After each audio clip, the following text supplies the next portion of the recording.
What's up, YouTube? It's been a while. So I just got done listening to Capturing Christianity's debate between Cosmic Skeptic and Liz Jackson. Alex O'Connor, Cosmic Skeptic, one of my favorite atheists. It's down to him and Sam Harris. I'm not kidding. But I think there were some good objections made to Pascal, frankly, decisive objectives made to Pascal's wager.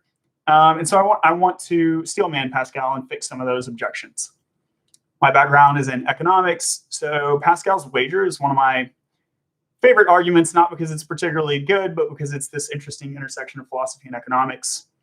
I've made unique revisions to this going back years. You can check my blog, the Vandivierian Wager.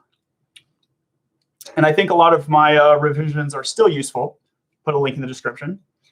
But I want to specifically fix some of those decisive objections made by Alex to Liz in this debate. So there's really two.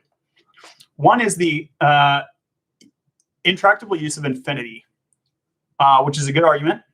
But I think, frankly, it's just because the way infinity was used was incorrect. Infinity is not a number. And so if you're going to make a mathematical argument using infinity, we need to go over to set theory. And set theory fixes the whole thing.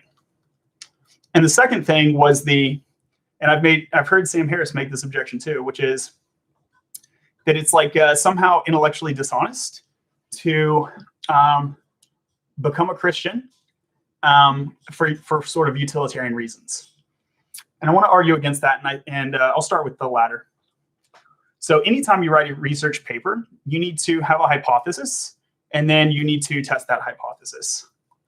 And so anytime that you have a hypothesis, even before you go on to writing the paper, there needs to be like a motivation, and you're expected to sort of hypothesize the outcome.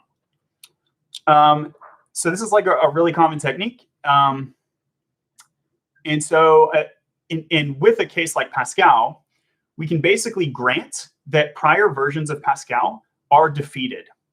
And so the entire research project here, and so Liz is like writing research on Pascal's wager. So this is the approach she's taking, but I think we can sort of phrase it a little more eloquently to defend the intellectual position. So we know that like prior iterations of Pascal have been defeated. And so the question is there a way we can steelman Pascal, that is revise it so that it works? And this is not like intellectually problematic. You either can or you can't. And this is like where good research comes in, is you can grant the bias. You can say, hey, I'm coming out this biased. I have a Bayesian prior.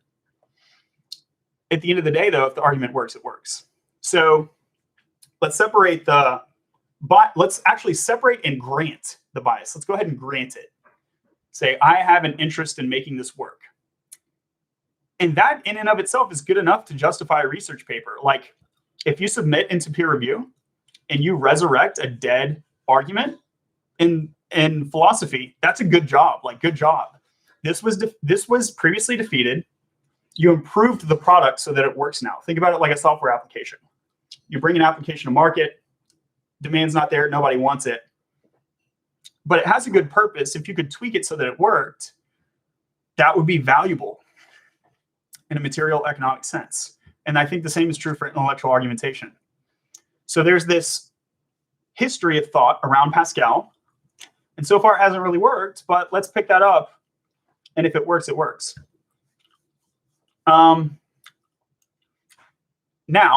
suppose that it does work. And this could be in philosophy or this could be in science. Suppose in science you have a scientific argument, like dating fossils using a new technique. And you want to tweak an old technique and prove the accuracy of the new technique.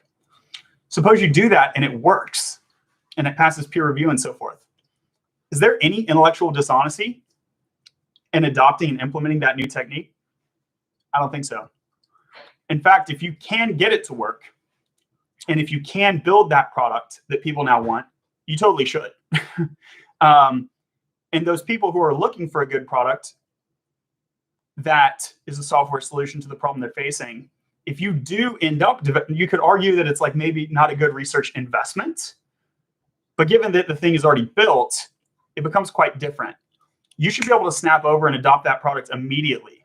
Like, the past is bygones, dude. Like, if there's a new product that solves your problem in a better way, use it. And that's what science is all about.